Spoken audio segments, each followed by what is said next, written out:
Hey guys, Kyle here. So, just before the show starts, I wanted to mention our Patreon. You can pay us $1 a month as a thank you, as a tip. You can pay $2 a month to get access to one of our bonus content shows, episodes 2 days early, and a secret Discord chat where all of our Patreon donors get to go and hang out and talk with us directly. Then there's a $5 tier that you can donate to get access to a whole bunch more content. We have multiple bonus episodes on there. So please check it out. Patreon.com/itgetsweird. We don't advertise, we don't make money. So check it out and throw us some money if you think that would be cool. Thanks.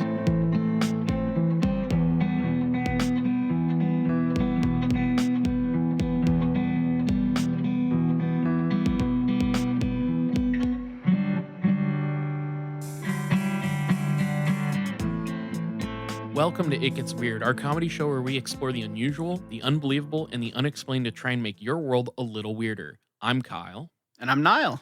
Niall, Yeah. this is the second time in the history of It Gets Weird that we have had a 3-part thing. Is it really? Is it I just think this so. and Super Soldier? Oh no, Alex Jones. This is Alex the third Jones, time. third time. Yeah, I was gonna say. And 2 out of 3 is me.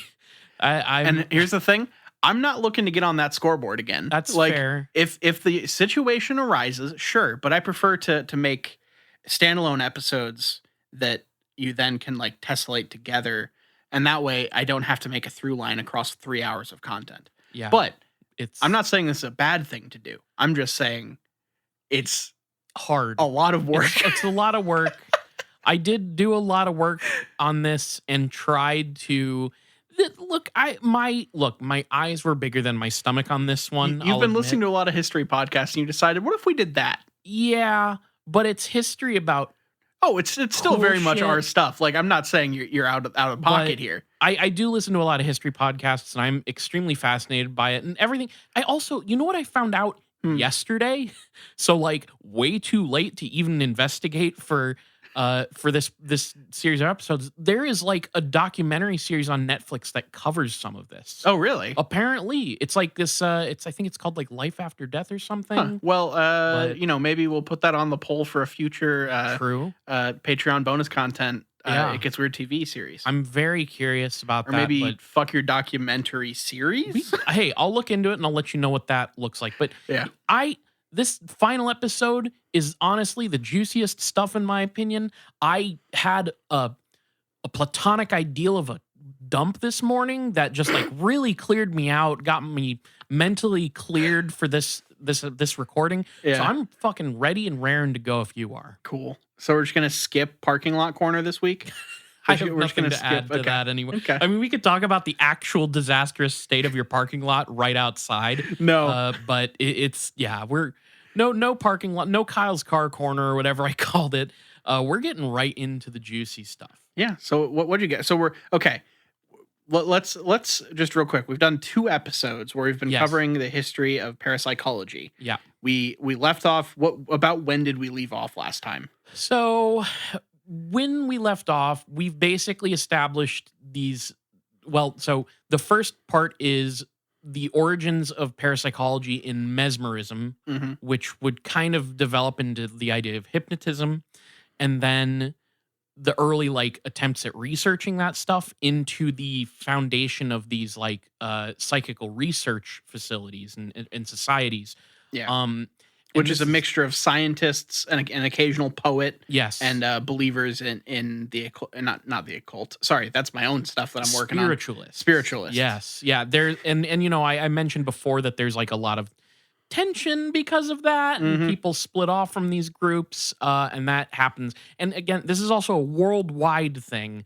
I found an encyclopedia on the subject that you can rent from the Internet Archive, and it's like they've got stuff from Japan, Argentina, Brazil. Like you can find parapsychology all over the fucking place. I just had to narrow my focus a little bit. Yeah. And also, that's all future episodes. Exactly. So we've got these psychical research organizations across the world. And then last episode, it was about the sort of methods and some of the key players and what they were doing to research this stuff. And these were all really developed in the mid to late 19th century.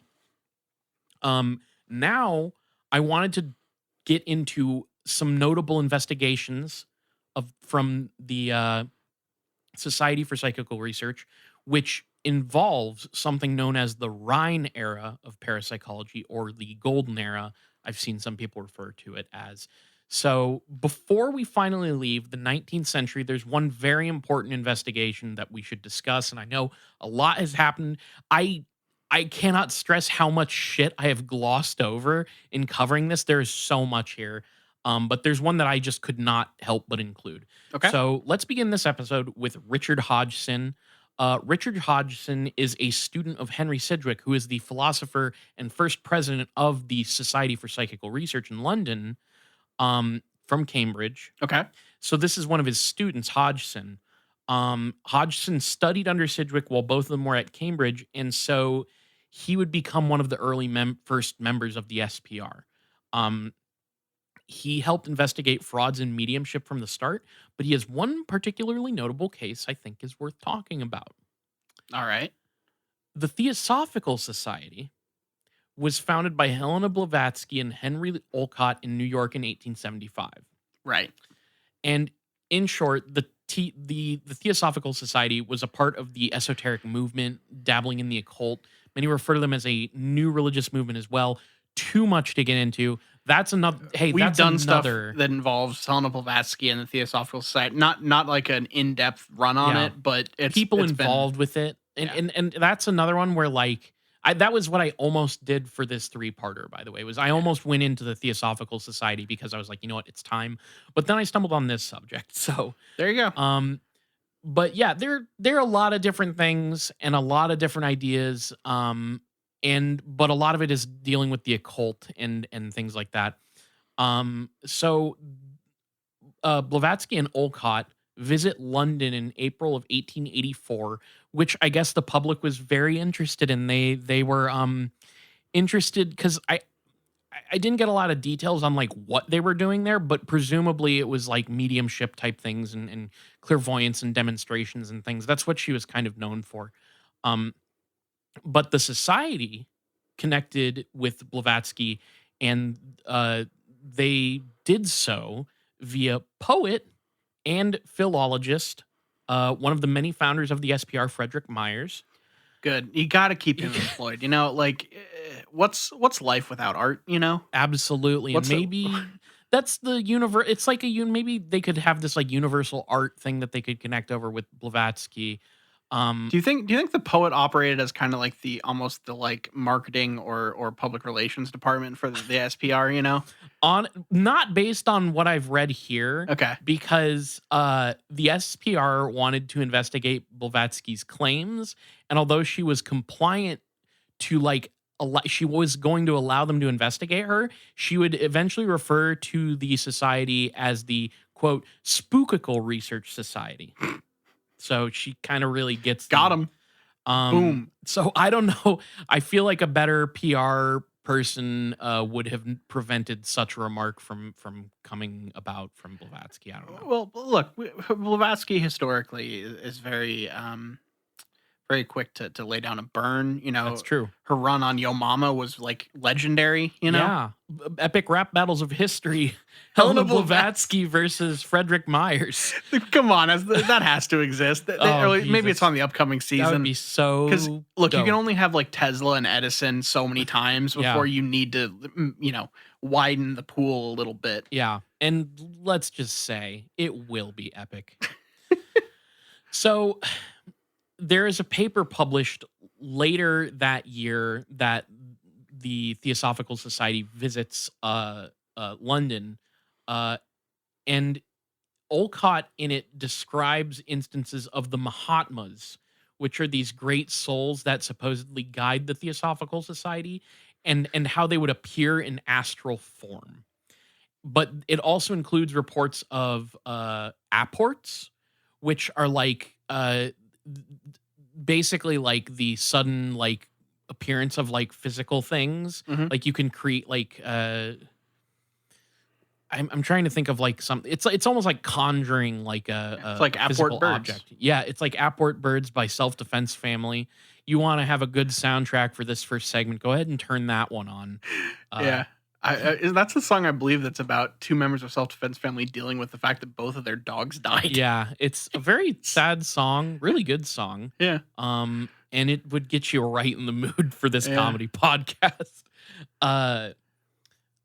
So they wanted to investigate these claims, and basically included in the study of physical mediumship.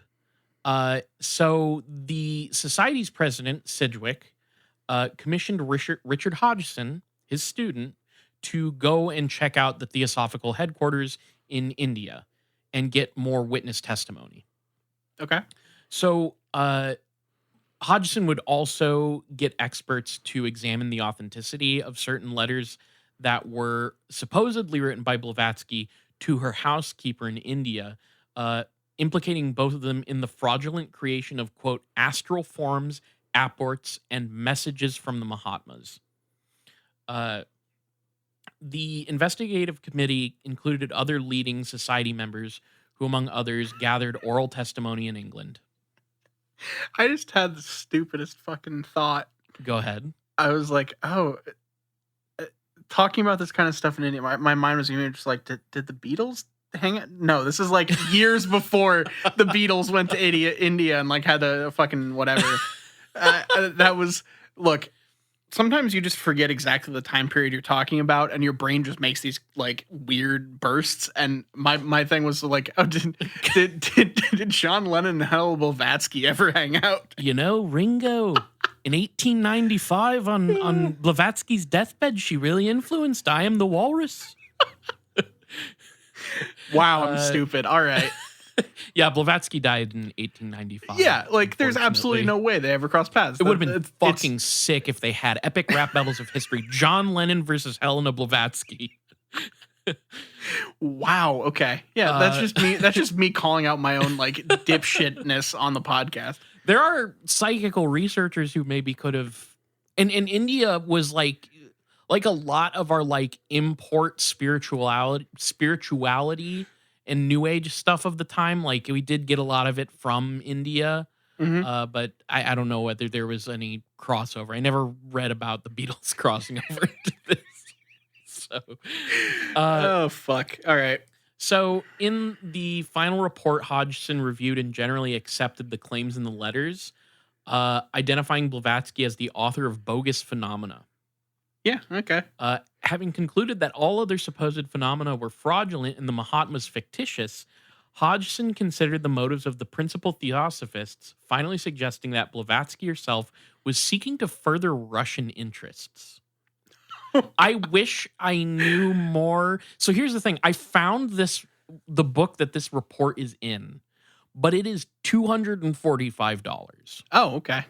I couldn't find the full report. I maybe missed it somewhere, but I don't know what exactly was intended by saying that she was a Russian asset of some kind. All right. Man, we'll probably do a Blavatsky episode. We'll get there. Oh yeah. Dude, that's been in my crosshair, like I said, for some time. I almost did the Theosophical Society. I feel like you've already had to get your head around parapsychic and all psychical research. Psychical research. So having to do psychical and theosophical in the same episode would just cause your tongue to go into fucking boat knots. Yeah, it's seriously fucked. So this is the Hodgson report, and it sets important precedents in its use of oral evidence, investigating agent and expert advisors, and I guess supposedly in its thoroughness, at least that's how they kind of remark upon it in the psychical research. So this investigation, Blavatsky's already popular and interesting to a lot of the public, and so the investigation also causes a lot of publicity. And although it carried only the authority of its authors, it was often stated elsewhere that the society had exposed as fraudulent both the theosophical phenomena and Blavatsky herself. Now, so they would find her fraudulent. Okay. But and like basically every founding member of the SPR pretty much would like endorse this conclusion. but this would also just totally piss off members of the Theosophical Society.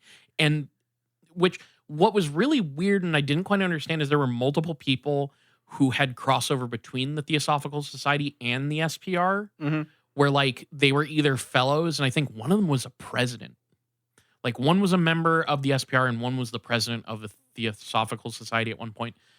I don't get how that works, but like if that's the kind of like again, it just kind of reminds me of the tensions between spiritualists and you know like bringing physicists in and Yeah. et cetera, et cetera. Where's So, that Romeo and Juliet version, you know? yeah, Like, star-crossed lovers of the yeah. occult. That'd be kind of fun. yeah, there you go. I think that feels like a trauma movie. It really does. Yeah. So when in fact beyond like I said, I found the book that was like $245 that you can get that has the reports. It's like the proceedings of the society. Mhm. But all the other like pretty much all the other references I found to all this were like actual like Theosophical Society members over the decades like attempting to refute the research. That she was a Russian asset. That she they're was all frauds? fraudulent. Yeah. Okay. So that's what that was all about. There would be a major shift for the society right around the turn of the century when a bunch of founders would pass away. Sidgwick would die in 1900, their first president, and then that Frederick Myers would follow him in 1901. These deaths were apparently a substantial loss for the society, and in one text, it's even claimed that the loss of Sidgwick and Myers, quote, almost wrecked the Society for Psychical Research, though I don't have a clear picture of how it almost wrecked them. I'm just kind of like imagining a society of people with often opposing ideologies just like losing a couple of their leaders all at once. Yeah, it turns into a turf war between, you know, the physicists and the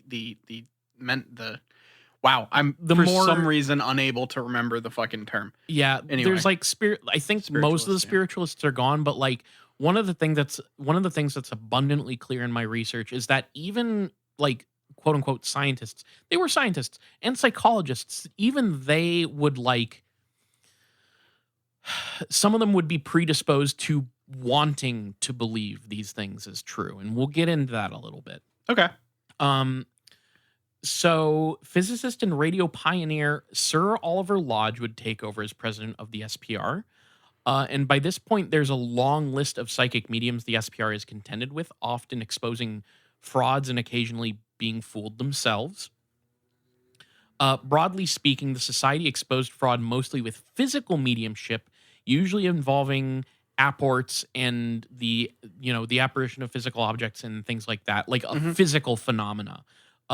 What I noticed is that many of the researchers, and other people point this out too, but many of the researchers more open to the phenomena were less certain about mental mediums. Yeah. Like people who are channelers of spirits of the dead. So not long after the body's barely cold, not long after the death of Myers, there began research into an emerging phenomenon, automatic writing. So on March 5th, 1901, one of Myers' colleagues and close friends, Margaret Verrill, a classics lecturer at Cambridge, began to experiment with automatic writing. And a principal aim was to offer Myers, in the event that he had survived the death of his body, the possibility of communicating with the living. Okay. So they're like, pretty much the same year he dies, we're like, okay, we got a new president, and we're going to see if we can get him to speak to us from beyond the grave. Okay. Yeah, that's fun. Yeah. That kind of feels like a kind of a sharp turn to me. You know? And the thing is, it's always framed as like, we want to do this, even it's like a totally unlikely possibility, but like because this is our research, this is what we're doing. So yeah, we have the perfect experimental subject, the freshly dead former president or former co-founder. Yeah, they really decided to lean into the casual Fridays at the society and just decide to really do some weird shit on those days. Oh yeah, you can wear jeans and you can summon all your deceased colleagues. Yeah. Eventually, messages signed by Myers started to appear in her scripts, and some of them were written in Greek or Latin. Now, remember how I mentioned that she's a classics lecturer. So she knows So Greeks she and knows Latin. Greek and Latin, Yeah. probably, or at least some of it. 2 years after that, Verrill's daughter, Helen, followed her in taking up automatic writing, and she also got similar messages in which the name Myers would occasionally appear. Then, independently, Alice Fleming, sister of Rudyard Kipling, who was then at the time living in India, would also take up automatic writing. And in an early script, Myers supposedly urged her to get in touch with Verrill in Cambridge, giving Verrill's address there. Another significant automatist of this period was a sister-in-law of Myers, Winifred Coombe Tennant, a woman of wide social and cultural interests whose mediumistic gifts were intensively studied by society researchers and who began automatic writing in 1908. And this woman would be a self-proclaimed medium and would later get referred to as Mrs. Willett. So like there's a lot of research with her in the early 20th century and they refer to her as that. So she Okay. appears a lot. It in the actual like encyclopedia stuff on the subject, they also make note how like these were highly educated women, like, and because of that, they were able to, create an objectively critical view of the material that they were creating. And I was like, No human being is objective. yeah, Just gonna put that out there. For But, real. It's like, this is as soon as the fucking guy that one of the guys that started this thing died, they're just like, fuck it, let's go. Yeah. This is getting boring. Let's make this more interesting by starting to just like have automatic writers working here. Okay. Yeah, That's and fun. it's again, it's there. There has to be a name for this, but like the immediacy of just like appealing to like credentials, meaning like somehow you like have an objective like portrait of the situation is like it's Yeah. a common theme throughout all of this stuff. Yeah, like we talk so much about like cops being used as eyewitnesses for Yeah. UFO attacks and stuff, and like military Somehow people. that makes them more trustworthy, but they're just don't think so. people with like I don't know. It's I don't know. There's no reason for that, but that's how we do this. Yep.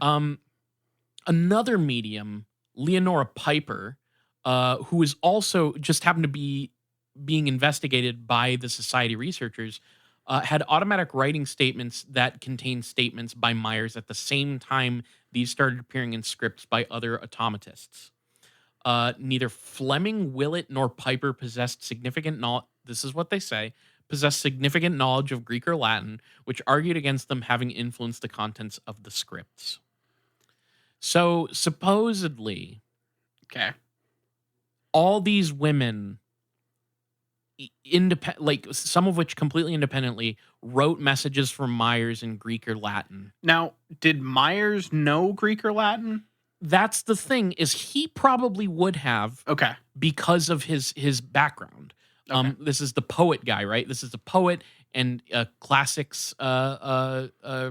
Right. Okay. So he would have. That's what I was trying to figure. I was like, did they? Because I feel like there's a certain thing where like people just assume that because it's written in another language that it's like more believable. Even, but so I was trying to figure out if it was just that or if it was because Myers would have known these languages. And Here, let me give you some more. okay. In an initial report on the scripts published in the Society Proceedings in 1906, Margaret Verrill was dismissive of much of the material she and her daughter had produced. They appeared to include examples of telepathy and clairvoyance, but many were disjointed and garbled in phrasing. She was puzzled about the frequent references to literature and history. However, in April that year, Society Research Officer Alice Johnson came to an astounding conclusion. When certain fragments produced by different automatists were connected, a pattern emerged as if they were pieces of a jigsaw. Interesting. Okay, so he's giving a puzzle across four Yes. different automatists that has to be put together into a full statement. Okay. People Interesting. who supposedly don't know the things that they're writing down. Right. These are supposedly unconnected people that don't have any way to have planned this out. Wink, Yeah. wink. Aside from the mother and daughter. Right. And then, so Johnson would argue that this could only be achieved under the direction of a single mind, at least in the absence of any deliberate collusion between the automatists, some of whom, for some of the time, lived in different continents. If that mind was somehow the surviving Myers, as it appeared to be the case, it would have been a deliberate ploy in his part to overcome the common objection that messages passed through mediums, ostensibly from discarnates, actually originated in the minds of living people, that is, by ESP, what is often referred to today as super psi or living agent psi, PSI, which Right. PSI, I'll get to this, but that doesn't actually come around as a term until the 1930s. Okay. But we'll get there.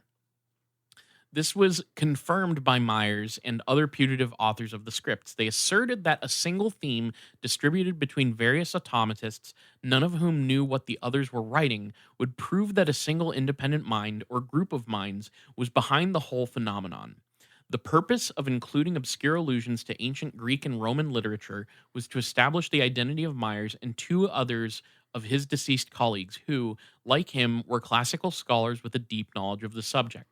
Henry Sidgwick and Edmund Gurney, co-founders with Myers of the Society.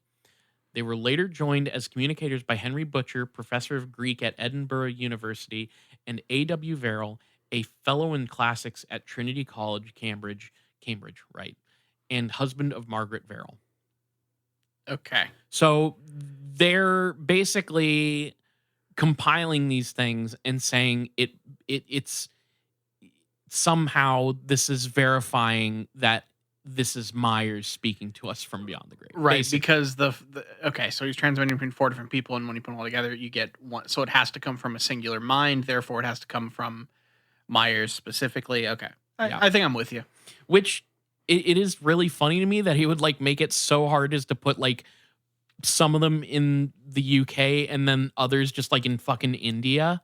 Like we're gonna have to. Look, it's a puzzle and it's really hard, but not like in the like thinking about it. Like you're just gonna have to like spend a lot of time traveling. He's just uniting people through automatic writing. You know, Yes, it's bringing people together.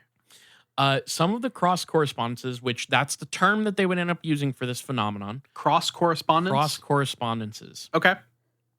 And literary puzzles in the script seemed impressive, as are certain instances of apparent telepathy and clairvoyance. Evident in the reports is a determination on the part of the investigators to rule out all normal avenues for acquiring apparently paranormal information, including, and I'd never heard of this before, cryptomnesia, unconscious memory, and knowledge of each other's scripts at the time of writing. Efforts were made to keep the automatists in ignorance of each other's output. Now, that's all interesting. So they piece together this puzzle, but we have some counter theories. Oh, I'm sure. How are they debunking this? A particular objection is the prominent part played by Margaret Verrill, who, as classic scholar, possessed the detailed knowledge that might have enabled her subconsciously to concoct the puzzles in her own scripts and to Sorry, I need to clarify that I'm getting this information from an encyclopedia of parapsychology, by the way. Okay. Because from their perspective, telepathy and things like that are legitimate like phenomena. Right. Okay.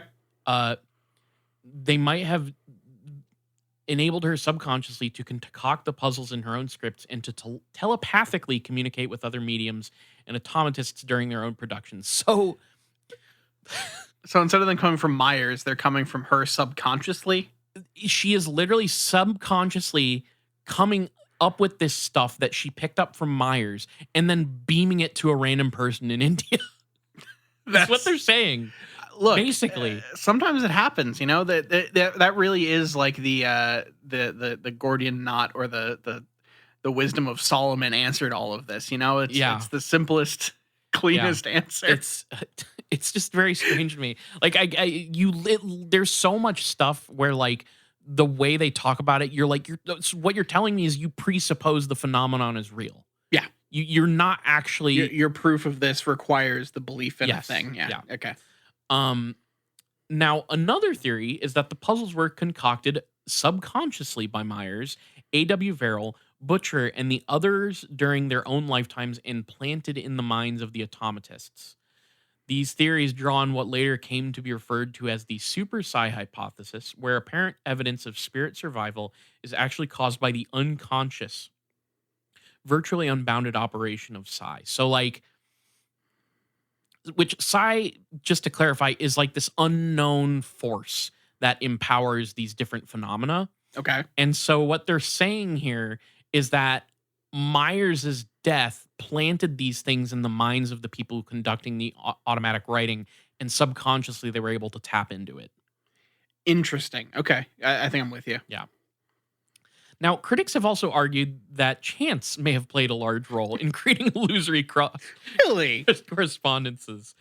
So that it's like they're basically just saying like you're connecting dots where there really aren't actually any, and the seed of everything are these two people who knew Myers, Yeah. who just like were like, "Oh, this is clearly a puzzle." We're like trying to do automatic writing, and then, but but they have Myers on their minds. Yeah. Well, doing an automatic writing scam is one of the stages of grief. Yeah. It really like it goes denial, anger, acceptance, automatic writing, Yeah. scam, Schemes. then depression, Yeah. then acceptance. Yes. Yeah. Yeah. Yeah. So there's another interesting view that's more modern when people reflect on this. It's that the investigators were too close to their subject matter to form an objective assessment. Really? Yeah. That one I think is pretty plain to understand. There's also the fact that Winifred Coombe Tennant, who was one of the automatists, one of the main ones, Mhm. and Gerald Balfour, who was an interpreter of some of these scripts, were having an affair. Fantastic. So And look, that might have skewed some numbers. Greek messages from the beyond make great pillow talk. Yes, absolutely. So it's just like whenever you like it's like they report this stuff as like, holy shit, this phenomena is happening. Then as soon as you like dig into like how it was conducted, who was conducting it, and what the relationships were to everybody, it's like, oh, this is fucked. It just turns into messy humanity, which is like Yeah. that's what at the heart of all of this is Yeah. just like messy humans, and that's what's at the heart of all of this stuff. Yes. But it's just when you try to get so clinical about it and ignore the human aspect of it, it seems supernatural. Yeah. So Helena Blavatsky, cross correspondences, all interesting. It's really genuinely fascinating to me that like we have in one part they're very obsessed with like debunking fake mediums, but on the other hand they also want to like, you know, Confirm confirm their own thing, yeah. thing, which is life after death. Okay. I mean, look, it makes death less scary to think there's something after Absolutely. it. So like I get that. Doesn't mean Doesn't you mean should it's real. try to fake a bunch of Yeah. shit to convince other people, but One of the other things the beginning of the 20th century seems to represent for parapsychology is a pretty significant split from its foundations in real early psychology. okay. So like I said, so like Frederick Myers had this this idea of the subliminal self, and I'm not going to get into it, but it would actually influence real psychology. Like people like Freud would take this idea. Yeah, like So- id, ego, superego type. He doesn't almost develop it like that, Right, but but- there's things about it that he pulls from. So like even Carl Jung and Sigmund Freud were in correspondence with the early society, but there's a big split in the 20th century. So in 1912, the society contacts Freud and requests a contribution from him to their like journal, Okay. and they were given what I kind of read as a pretty dismissive response because Freud seemed to be keenly aware that attaching the occult to psychoanalysis would serve to hinder its progression as a study.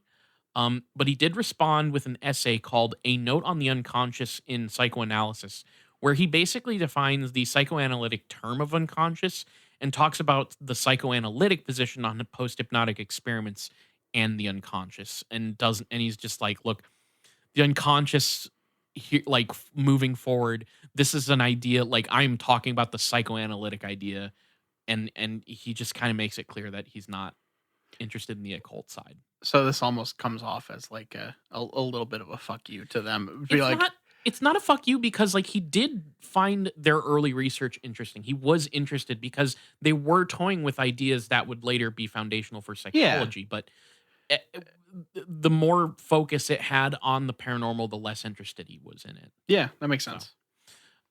another event caused a surge of activity in the society between 1914 and 1918. So I'll give you one guess what this was. Um, any Was that thoughts? World War One? Yeah, it's Yeah. World War Okay. One.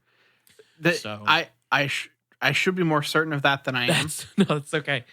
but yeah. Okay. Well, and here's the thing that I hadn't considered, and it's fucked up, but wartime resulted in a sharp increase in people wanting to contact their dead loved ones. Yeah, that makes sense. So we also see the emergence of new mediums, like a lot of new mediums.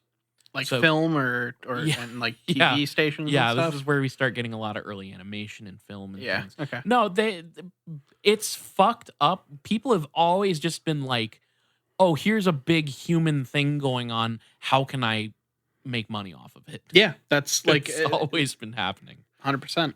Um, so we also get the entrance of a very controversial psychical researcher for the society, Harry Price. Now, folks listening to the podcast, you won't, but folks listening to the podcast might remember this person's name because Price would end up investigating the infamous Jeff the Mongoose case, which you were not here for. Oh, okay. That was a Jules episode. Jules filled in with me. And Jeff the Mongoose, I can't get into it now. You should go back and listen to it because it's amazing. But Jeff the Mongoose was a supposed talking spirit mongoose that was in this house in, oh shit, Scotland or Ireland, I think. But Price is one of the investigators on the Jeff the Mongoose case. Okay. Uh, You would think, considering there's a decent chance I edited that episode no, I don't think I edited that one. Sometimes I have edited ones that I was not on, but I don't think that was one of them. I'll fill you in on Jeff the Mongoose that's fair. sometime. It's a very interesting story and it's funny, but go back and listen to that one if you want to know what I'm talking about. Okay. To some, Price was an outstanding psychical researcher. To others, not so much. In fact, his most recent biography in 2006 by Richard Morris said that Price ought to be remembered as a, quote, supreme bluffer, a hedonistic con man, a terrific raconteur, a great conjurer, a gifted writer, and a wonderful eccentric. Cool. Okay. I would very much like to talk about Price sometime, but he's an entire episode. It seems to me that between the pillars of psychology distancing themselves from psychical research and the hard push towards mediumship during wartime really facilitated what I see as a kind of inevitable split. And it's actually at this point that we need to once again shift focus geographically. Okay. Because we need to go to the United States. Cool. Because it's there where the American Society for Psychical Research resides, and some things go down. Because first of all, in 1911, Stanford University would become the first academic institution in the United States to officially study extrasensory perception and psychokinesis and use a laboratory to do it. What university? Stanford. Oh, okay. I thought you said Standard. Yeah, the Stanford University. I was very confused for a second, but I'm with you now. Yeah, so Stanford would actually start conducting experiments. Okay. This was headed by a psychologist named John Edgar Coover, and sounds like a public domain version of J. Edgar Hoover. Yeah, that's what I was thinking. I always think of the 30 Rock bit where Jenna gets a movie role that's a biopic of Janis Joplin, but they can't get the rights to her name. So they're like, it can either be like Jamie Jorp or I've never seen 30 Rock, but that's a funny idea. There's some really funny shit on 30 Rock. Anyway, go ahead. Well, the main point is this was almost like a tipping point where it's like a university for the first time tries to make it official, but there are over 10,000 experiments conducted over the course of bringing this in. Mm-hmm. And Coover would conclude that there was, quote, statistical treatments of the data failed to reveal any cause beyond chance. Yeah, that makes sense. Anytime you put the stuff in lab conditions, spirits don't like labs, you know? No. So Not really, interested. you have to do it away from accurate machinery and testing That's right. facilities You have to have the for most it to fucked work. up machinery to Yeah. catch spirits. You have to have machinery that wants to catch Yes, spirits. yes, exactly. Um, Now that's all well and good. Uh, and this is where Joseph Banks Rhine sort of steps into the story. This is why we have to The Rhine era. the Okay. Rhine era, Rhine. Uh, Rhine would actually be referred to by many as the father of modern parapsychology, as well as the coiner of the term parapsychology to replace psychical research, Okay. which you would do in the 1930s. Parapsychology is a better word for me. I don't Yeah. I, like, I'm not the be all end all for that, but it's easier to say and remember. Plus, if you want to like have like a university like take you seriously, it needs to be an ology, right? Yeah, yeah, yeah. So so Rhine was born on September 29th, 1895 in Pennsylvania. And he has a pretty not complicated history, but basically he would be a botanist. He would go to school for botany. He would be like kind of trending towards a career in botany. Interesting. Okay. Uh, and but eventually he would depart from that. So there is a pivotal change in direction for him that begins in 1922 when the Rhines, so this is Rhine and his wife, oh shit, what's her name? I wrote her name down. Louisa. Uh Louisa Rhine and JB Rhine. Uh they would go to a lecture in Chicago that was being done by Sir Arthur Conan Doyle, Interesting. Okay. who at the time was going around America specifically to promote psychical research and spiritualism. So Doyle, Sir Arthur Conan Doyle, was a member of the SPR. Right. Yeah, we talked about that a little bit last. Yeah. I think I forget what episode it was in, but Yeah. okay, cool. So I guess that Doyle was pretty persuasive. And he like references a lot of distinguished scientists, and he speaks very deeply about them. So I guess it's pretty persuasive speech, and this impresses the Rhines, and both of them decide they want to change their careers. Okay. It's a good recruitment tour. Yeah, I All guess right. so. So there was another incident that ended up influencing Rhine. One of his professors at the University of Chicago told him about a neighbor who had a vision of her brother's suicide, described in detail and verified by several witnesses. And J.B. Rhine was plagued with this question of how had the woman envisioned what had happened miles away from her. The professor expressed perplexity, but Rhine was surprised that he was not interested in discovering why or how clairvoyance had occurred. Yeah, I mean, he was maybe more into finding out about the suicide than the clairvoyance. Right. You know? It's, I mean, I guess he's like hearing the story of like this woman who supposedly predicted somebody's suicide, but it's Yeah. like, or not predicted, but like saw it as it happened. And it's like, I don't know. Yeah. I mean, can you picture that conversation? It's just like, yeah. So Sally saw her brother commit suicide the other day. Like in the same room? No, like she like saw it in her mind. I don't know, maybe she just knew there was something wrong with him so like deep down she like kind of knew something was going to happen, but I don't know, it's really messed up. Yeah, no, normal people would be like, "Oh man, that is messed up." That's, it really hits close to home. That really hurts to hear. But this guy's like, Let me more take about- you let me take you literally. Yeah, let me just check out on this. You said that she saw it in her mind. Does she have a history of clairvoyance in her family? like no. Yeah. No. Sir Arthur Conan Doyle just really fucked this guy's entire view of the world up. And it's like, you could literally, like, I feel like the thing that you could genuinely argue about a story like that, which is, again, just like a guy telling him the story. It's not like he's getting an account from anybody, like, directly related. It's like, you could probably, like, if you wanted to rationally theorize about it, you could be like, well, maybe she, like I said, she knew something was up.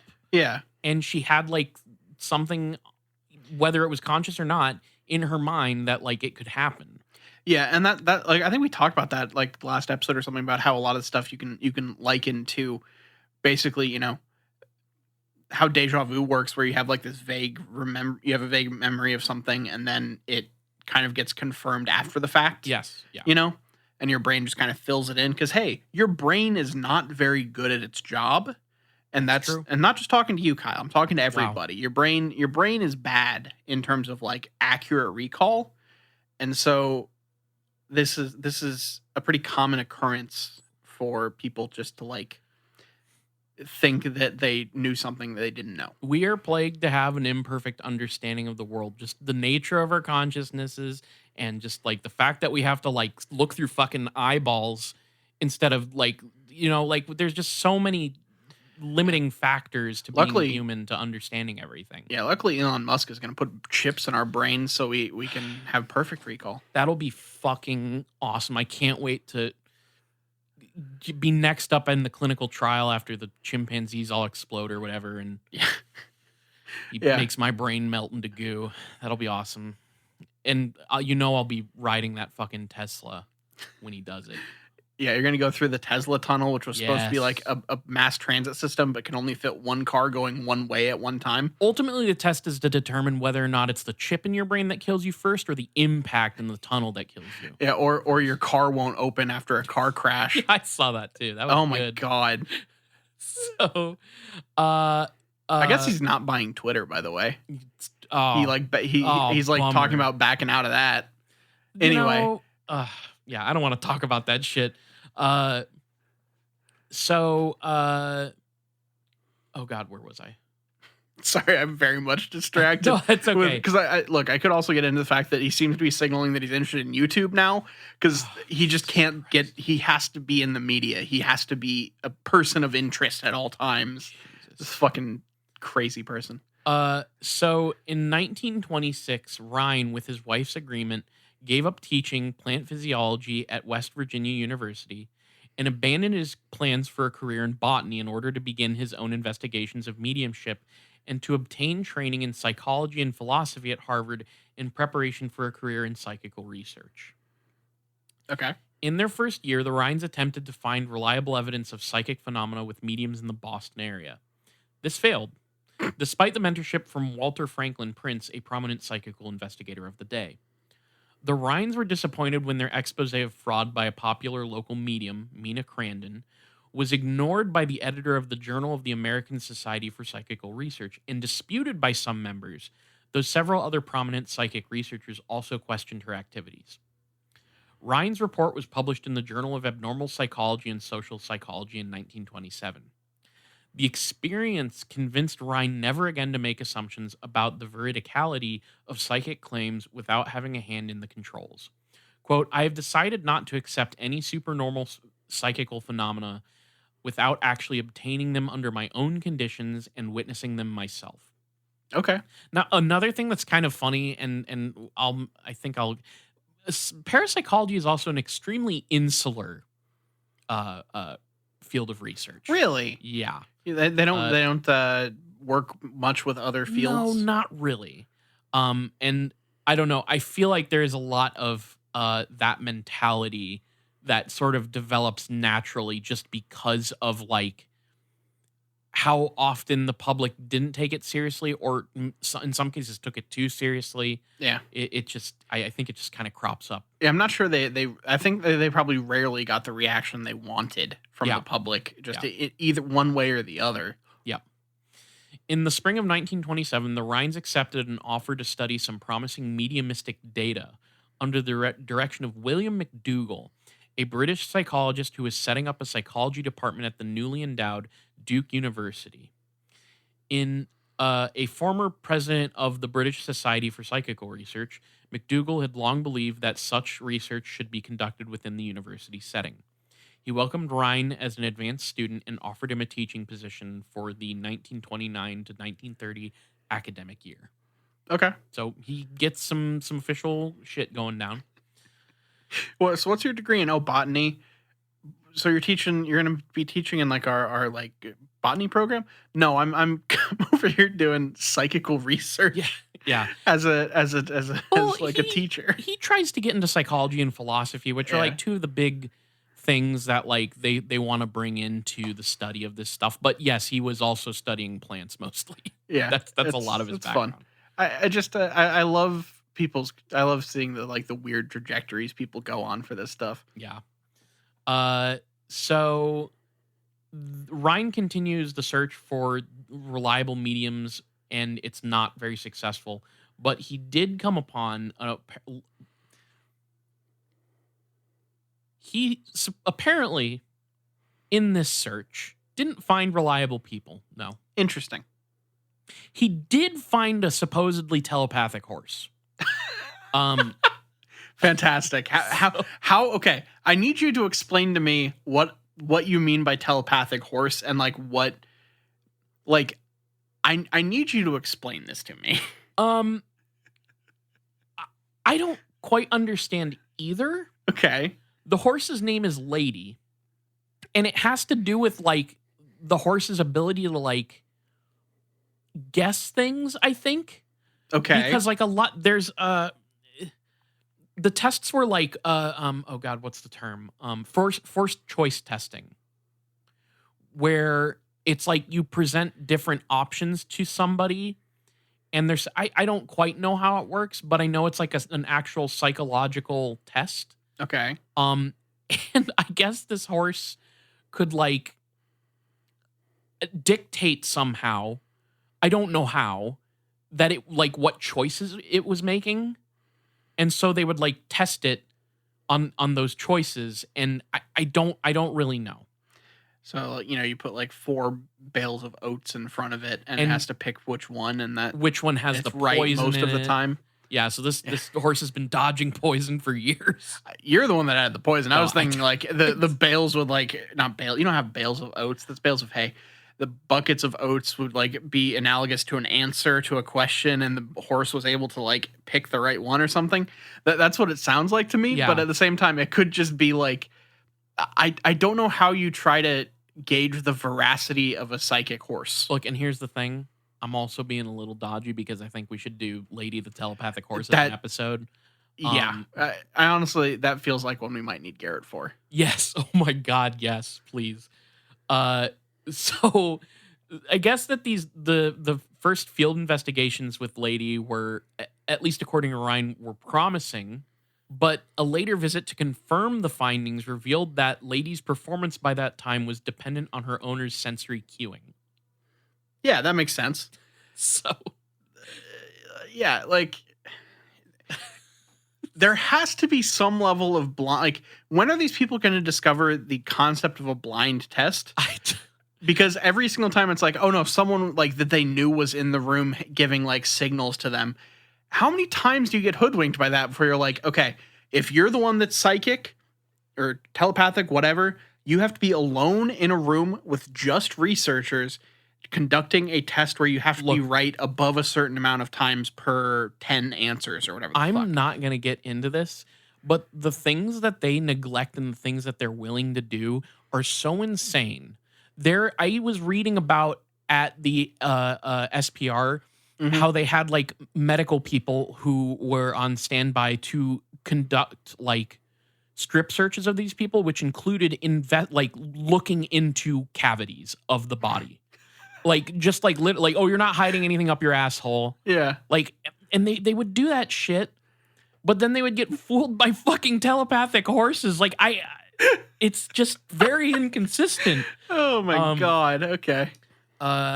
So, imagine being hired for that gig where your entire job is to be, is to just like, for researchers looking into fucking parapsychology, you're supposed to like strip search people. Yeah, I think that they specifically had like people in the medical field on standby. Yeah. But it is just like, okay, so we need you to come in and we need you to really look up that hole. We need you to really investigate it. Check it out thoroughly. Just investigate's a word. It slips a lot because we do that here a lot. Yeah. Oh, what do you investigate? Well, we're trying to find out if they're telekinetic, so we really got to just clean out that asshole. Get way up there, yeah. Get up there. Okay. And it's not just the asshole, by the way, man. They were searching every cavity. Yeah, you got to wash out the ears. You got to check the nose. You got to go way down into that mouth because some people Some They people did. can hold stuff down in the throat, Hey, you know? no, and that's the thing. There were, you know how I mentioned ectoplasm stuff in the last Mhm. episode? One of the ways that they were faking that was by swallowing cheesecloth and vomiting it up. Yeah, that makes sense. So It's like not. it's like the black mist in Yeah. wrestling. Yes. That doesn't come from nowhere. Exactly. Yeah, they keep it down, and then they are able to work on command. So in the summer of 1930, aided by a small university grant and the support of department colleagues, Rhine began testing for psychic ability with children at local summer camps.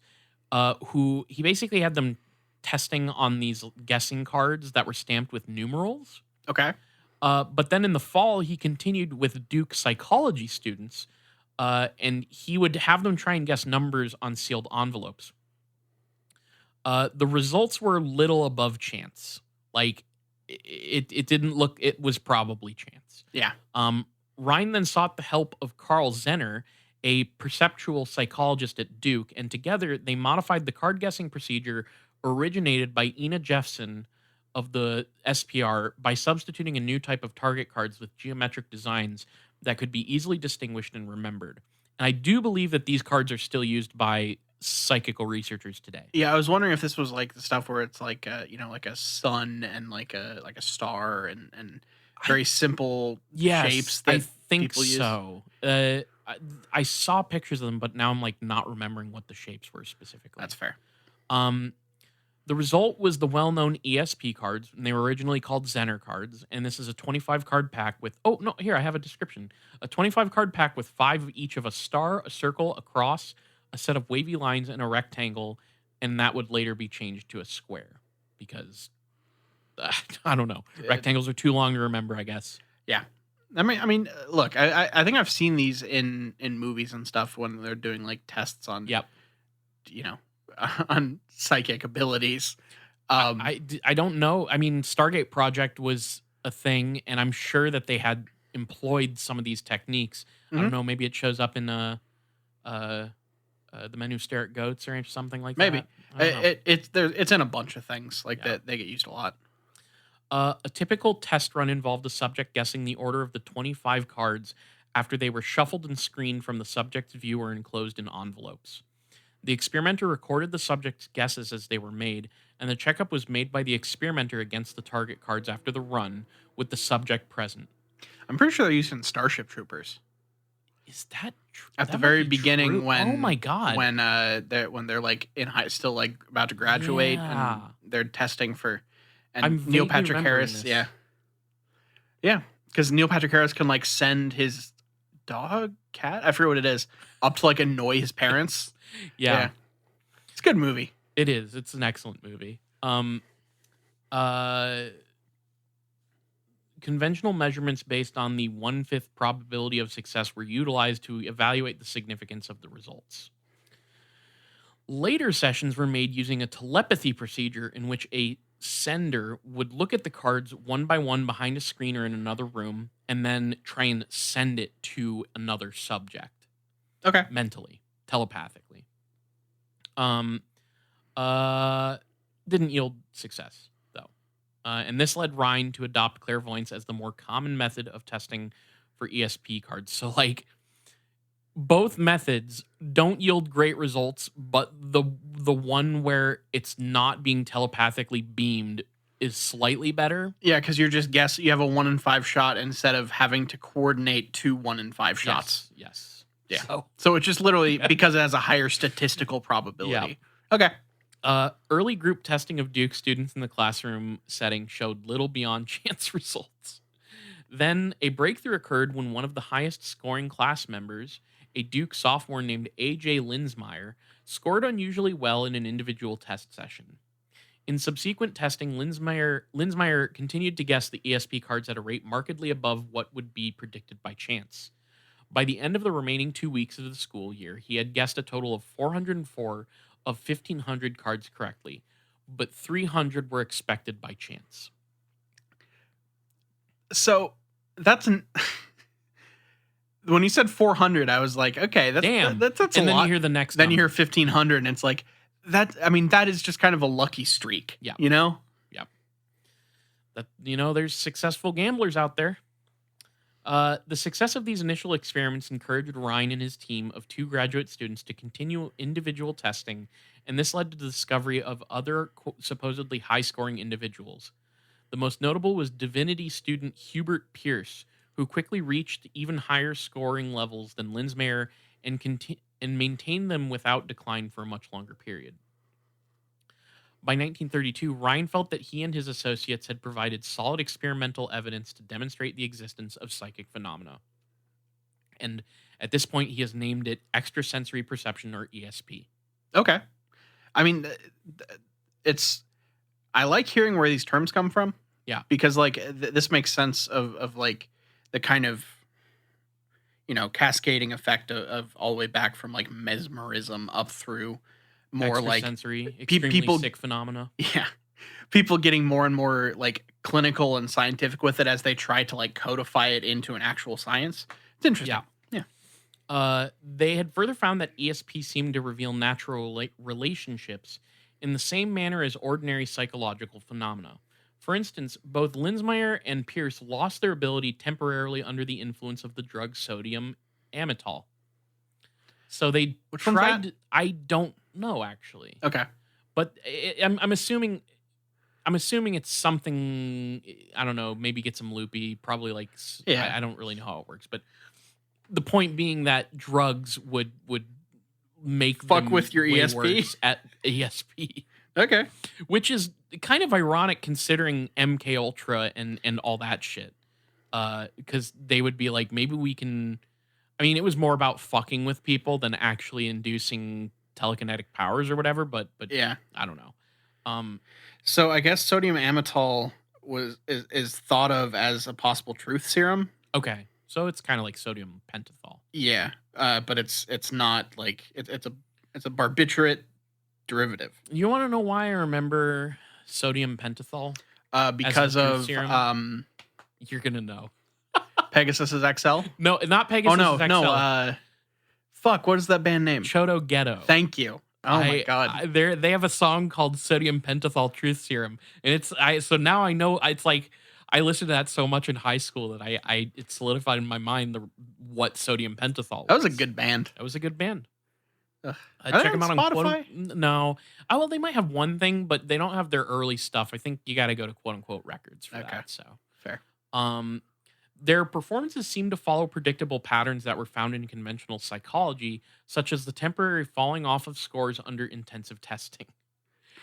As a result, Rhine felt that a demonstration of psychic abilities' adherence to certain natural laws would do more to make the material acceptable to other scientists than any number of spectacular scoring results. Here's the thing, Rhine. You're just essentially trying to measure psychology here. Like, it's whatever. And also like an occasional what he's actually getting at here is the fact that like the more you try to go for statistical rigor and like actually doing the methodology of proving a thing, the less significant his results are because like on a long enough timeline, it evens More out to outliers to chance. Yeah, and chance, yeah. So it's really funny. It's like, yeah, we need to stop doing this like rigorous testing stuff because it's not helping our case.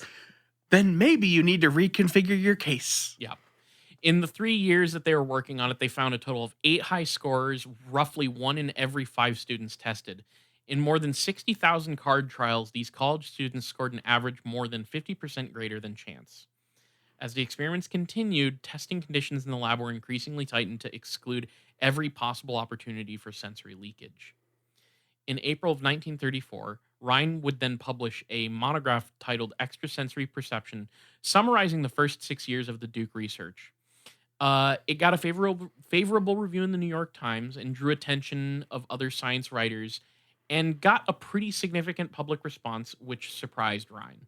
But more importantly, the recognition led to successful replications of Rhine's ESP studies in other laboratories in the US and in England. German psychologist Hans Bender reported clairvoyance results in the university at Bonn in 1934 that Rhine considered a tacit replication, and his work was later published in the Journal of Parapsychology. And Bender was the guy that started me on this subject, by the way. Okay. So that guy's an episode. Then Rhine in 1935 would get funding to support the parapsychology laboratory that he establishes on the East Campus of Duke University. Uh, and it's a facility that's separate from the psychology department. In the new 12-room location, the team continued to investigate concrete research problems about the mode of operation of ESP as well as conditions affecting performance. And I think it's around this time that he comes up with the theory and term PSI, Okay. from the Greek letter. Um, so they conduct all that research with the ESP target cards. This is also where we get the term precognition. Okay. And so precognition is established. Then there's psychokinesis. The first laboratory tests of mental action affecting matter, that is psychokinesis. They were started pretty quietly by Rhine and his team in 1934. This was after a young gambler visits them, claiming that he could mentally influence the fall of ordinary dice. And so they have these lab tests with hand-thrown dice, and then they replace that with cups with, like, baffles, which I'm thinking are, like, the little balls. Like, you know, the ball and cup game? Oh, okay. Yeah. And then they would refine this by getting machine-thrown dice to eliminate any subject manipulation. And then in 1943, after 9 years of investigation involving many different experimenters, Rhine and co-author L.E. Rhine published the first report making a case for a psychokinetic effect. Okay. Then World War II happens. Yeah. Okay. And that probably throws a wrench in some of this stuff. What's funny to me about this is World War II happens, and then just a bunch of researchers that were involved with this stuff just get sent overseas. Shit. They're just gone. And I guess Rhine remains, and he has a few remaining assistants, and they kind of re-examine research from earlier years. They try to pay specific attention to psi performance within the test runs, and they're just like reviewing a bunch of stuff. Now, this is all from the perspective of his research and the societies that, like, kind of still considered Rhine's research important. Right. It got a lot of criticism from academics. Makes sense. Who were just wanting to challenge this idea of ESP.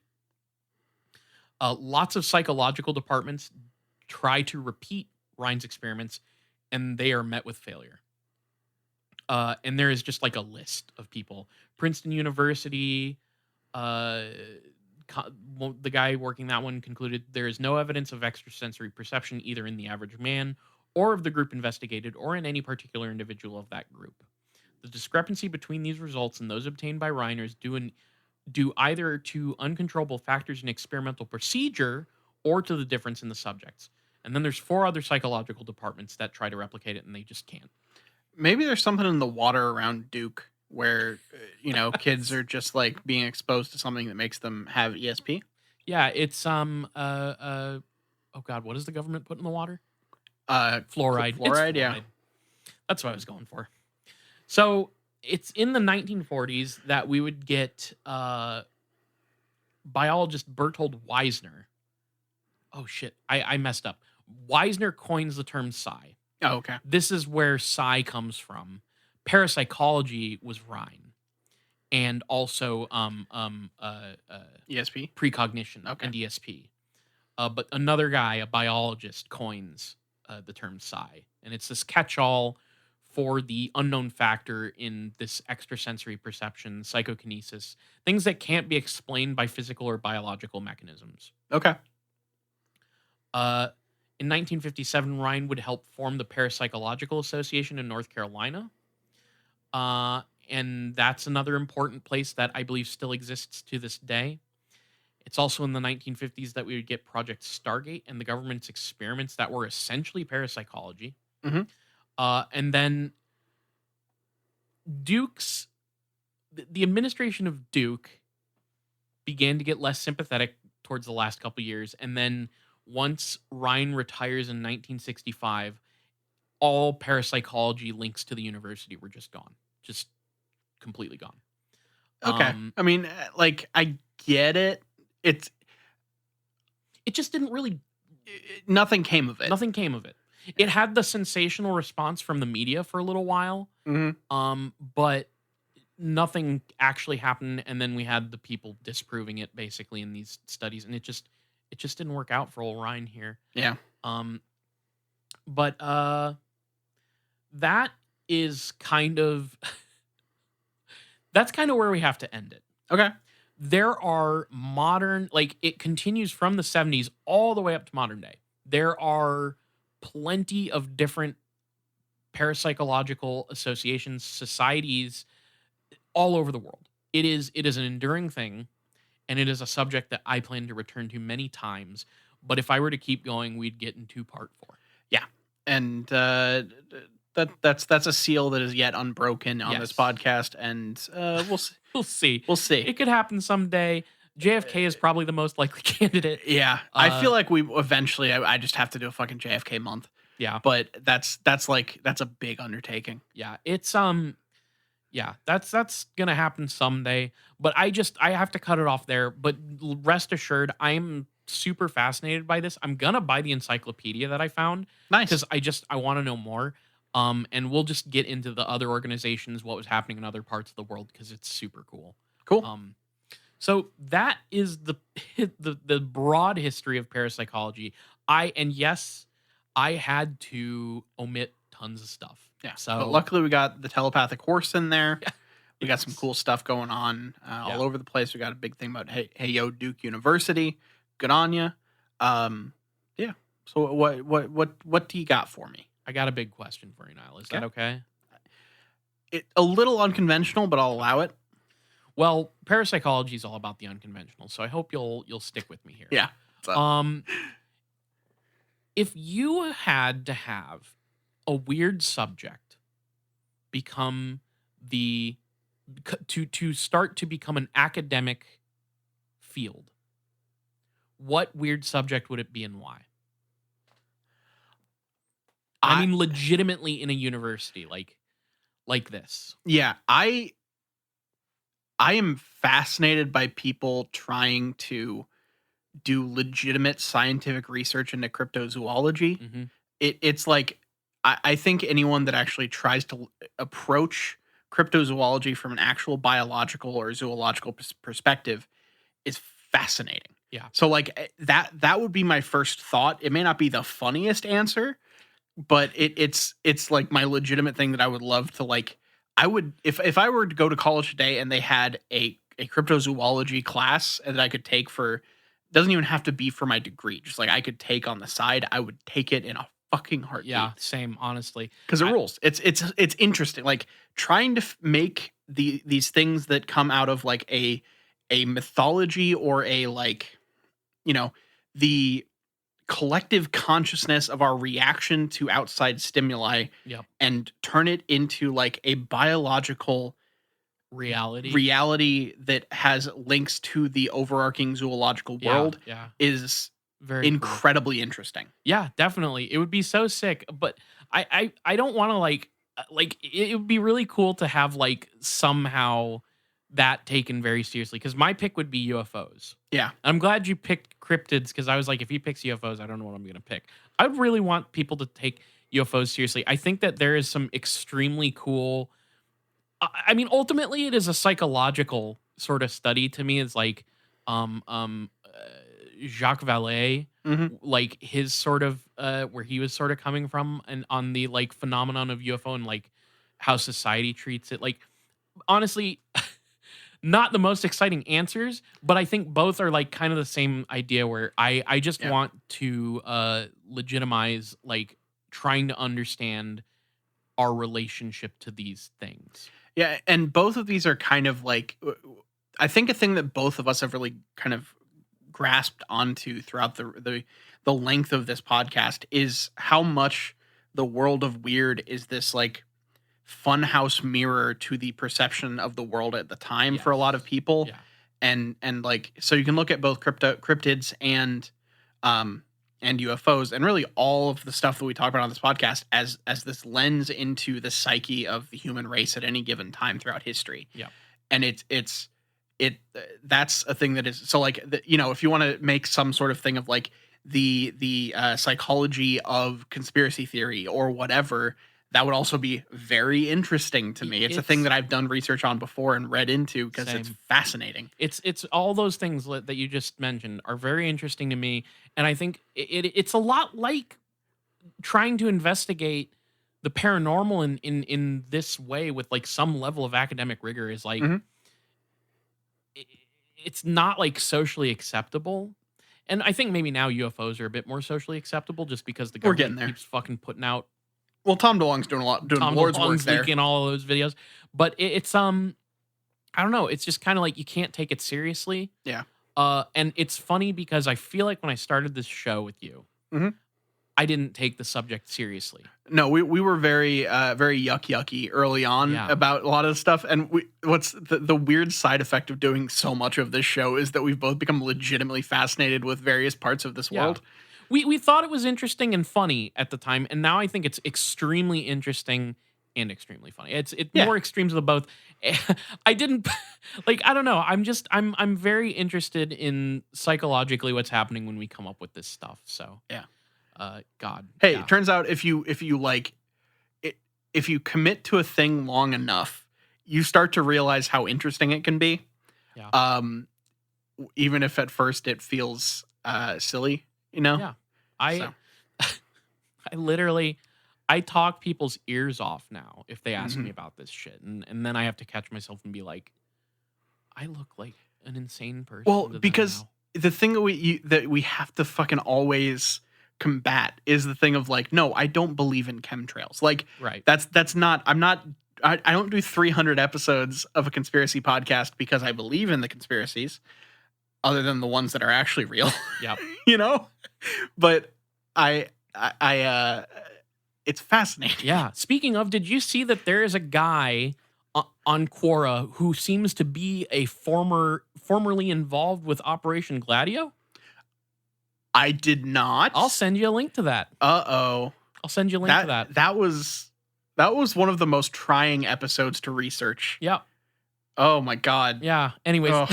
Jesus Christ. Fuck. Holy shit. We got to end this one. Yeah, we got to end this.